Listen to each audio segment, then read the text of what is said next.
Alright YouTube, welcome back to another video. This is going to be the first layout update for Hawking Ball 2.5, October 25th, 2019. And this time we got some new purchases because I just went to a training show, as well as a very, very little bit of progress in training. But start off with the purchases. First thing, I finally scored me one of the Spectrum 482 Mountains. There were actually two of them at the show. The other one was about $10 cheaper, but it had been custom repainted and decal and weathered, and I'm gonna have to re-decal my stuff. And after somebody custom painted that, I didn't want to go and do anything to that. So this was on our table. It's stock Spectrum painted for Union Pacific. So it has only been run twice, so it's virtually new in box. So it's, yeah. And I never see these things. I see plenty of Spectrum diesels, but I don't see Spectrum steam on train shows. I see plenty of them on eBay, but not the shows. So that was a pretty good score.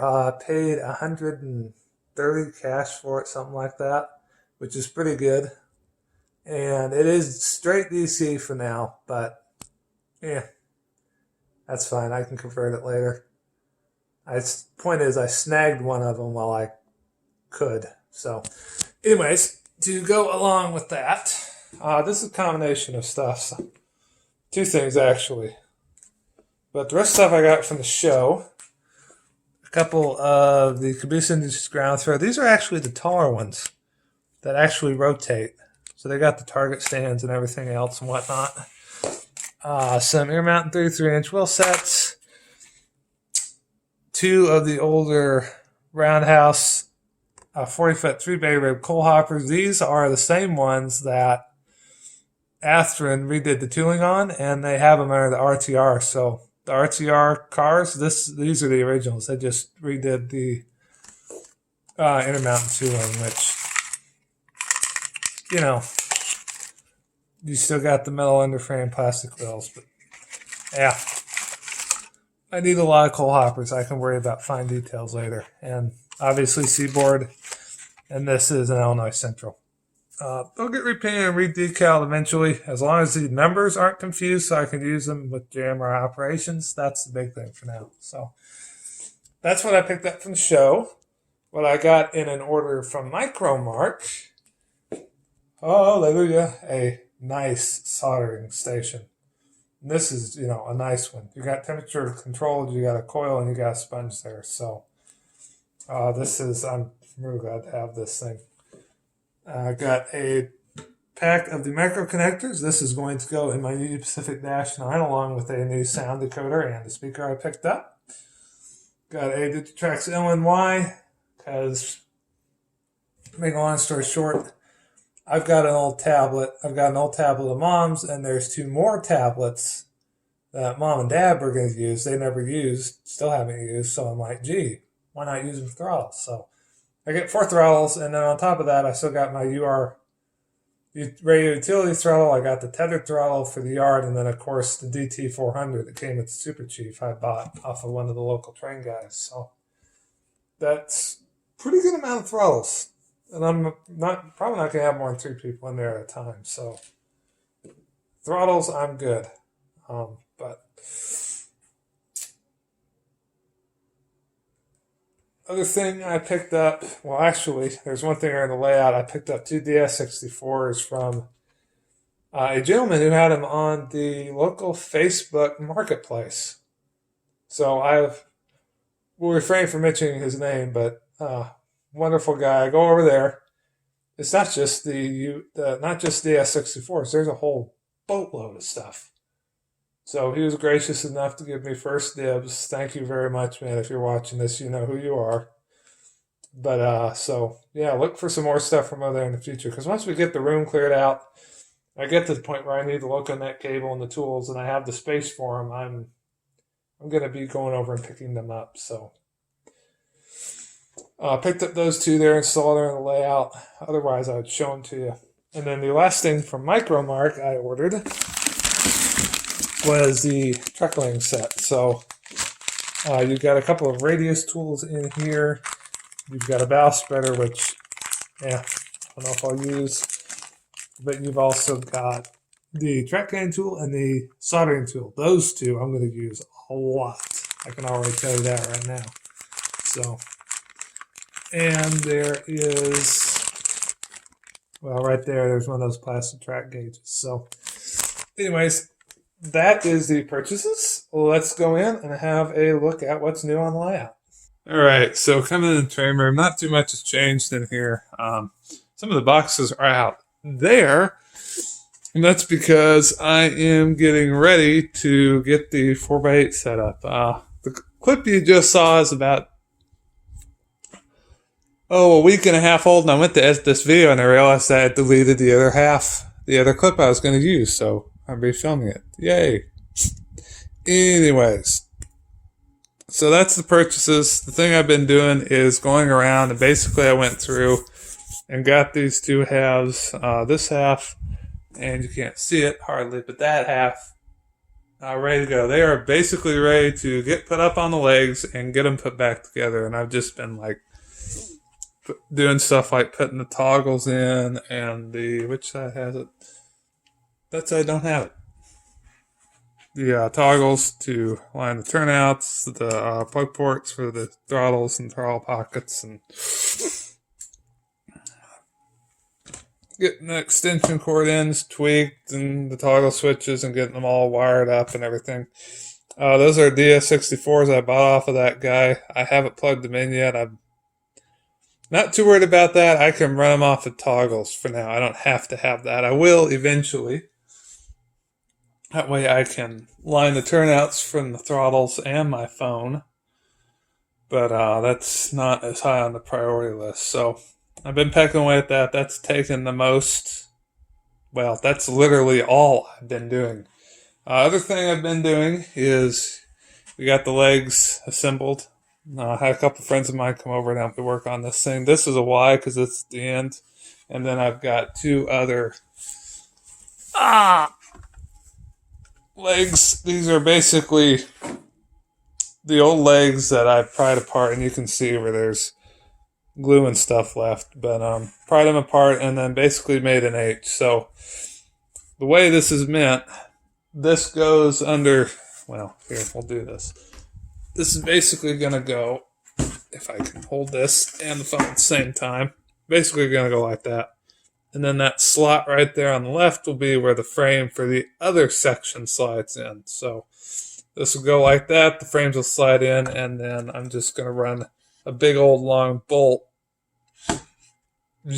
through all four. So it's going through this side of the leg, this frame, the airframe, and this side of the leg. And that ought to hold it nice and steady and straight and stiff and all that good stuff. But I got these measured and I got to trim them by 4 inches because it puts the layout up probably about right here, and that's right about just above my belly button. So a lot higher than the last layout, but I'm going to try it. We'll see what happens.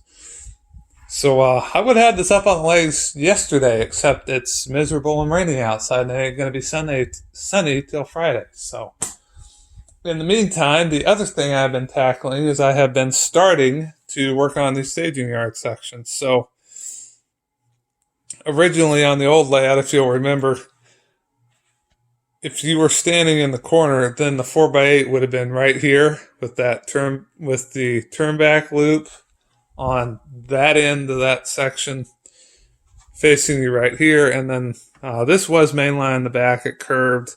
It went straight over. And then I have more sections over there. And there, well, a couple of them are still wrapped and in there. But that's not going to be the case anymore. This is going to be purely staging.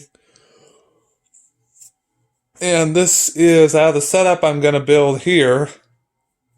These two staging yard sections are probably the two that are going to stay and survive into Hocking Valley 2.0, become part of Hocking Valley 3.0 for the new layout. These two sections are this one and the other one's still wrapped. It's hiding in the corner over there. Those two. are going to be part of the new layout. So as such, they're getting a little bit more attention. But I added a little control panel right there, some terminal strips for all the wiring. I'll have toggles out here to turn each power on and off to each of the 4 staging tracks.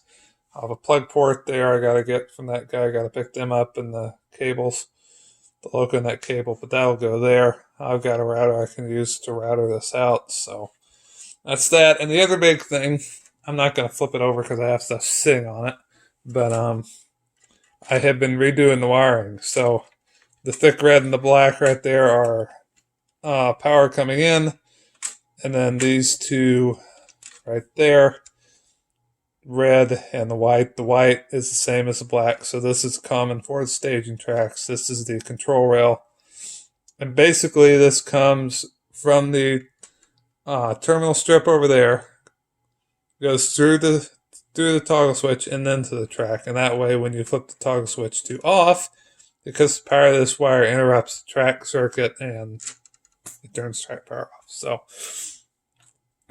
basically get this rehabbed. I got the cork laid down. I'm going to get some flex track, extend all 4 of these out this way, put some more of the gap masters in to fill up the gaps and electrical continuity, come back, add a couple feeders. This already runs pretty well. It ran excellent before I took everything apart, so I shouldn't have to add too much. But I'll do this since this will, well, the way this is going to orientate, the turn back loop is going to be right near me. So these two, the end of this staging section is going to stick into that corner.